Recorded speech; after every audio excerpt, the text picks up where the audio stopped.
মাত্র 2 মিনিট। জীবন আর মৃত্যুর মধ্যে ব্যবধান ছিল হয়তোবা এতটুকুই। আকাশ ছিল একদম পরিষ্কার, ছিল না বৃষ্টিপাতের কোনো পূর্বাভাস। অন্যান্য দিনের মতো নদীর পাড়েও ছিল স্বাভাবিক ব্যস্ততা। কেউ ছিলেন তীর্থযাত্রী, কেউ পর্যটক, আবার কেউ বা কর্মসূত্রে অবস্থান করছিলেন সীমান্ত এলাকায়। মানুষগুলো হয়তোবা কল্পনাও করতে পারেননি ঠিক তাদের পেছনেই নিঃশব্দে এগিয়ে আসছে মৃত্যুদূত। হঠাৎই হিমালয়ের বুক চিরে ছুটে এলো ধ্বংসের স্রোত। কিছু বুঝে ওঠার আগেই বদলে গেল দৃশ্যপট। মুহূর্তের মধ্যেই সেই প্রলয়ঙ্কারী স্রোত ভাসিয়ে নিয়ে গেল সামনে থাকা মানুষ, সেতু, গাড়িসহ সবকিছু।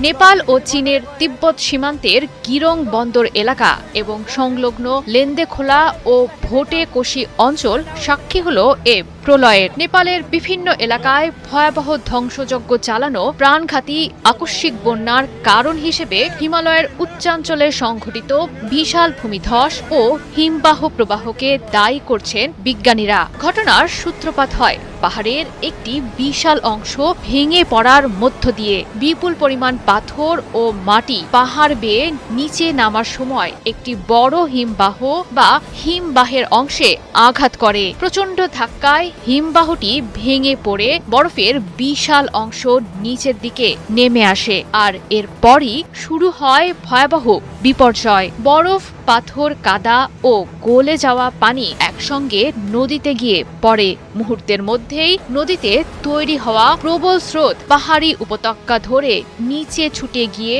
ভাসিয়ে নিয়ে যায় পুরো জনপদ। কলম্বিয়া বিশ্ববিদ্যালয়ের ভূপদার্থবিদ গোরান একস্ট্রোমের মতে ভূমিধস ও হিমবাহ ধ্বংসের ঘটনাটি এতটাই শক্তিশালী ছিল যে এর উৎপন্ন শক্তি ছিল প্রায় 5.2 মাত্রার ভূমিকম্পের সমান। এমনকি বিশ্বের বিভিন্ন সিসমোগ্রাফেও এর কম্পন ধরা পড়ে। জানান, বিপর্যয়টির ফলে সৃষ্ট বন্যার পানির উচ্চতা ছিল 130 থেকে 160 ফুট পর্যন্ত, আর পানির স্রোতের গতিবেগ ছিল ঘন্টায় প্রায় 71 কিলোমিটার পর্যন্ত।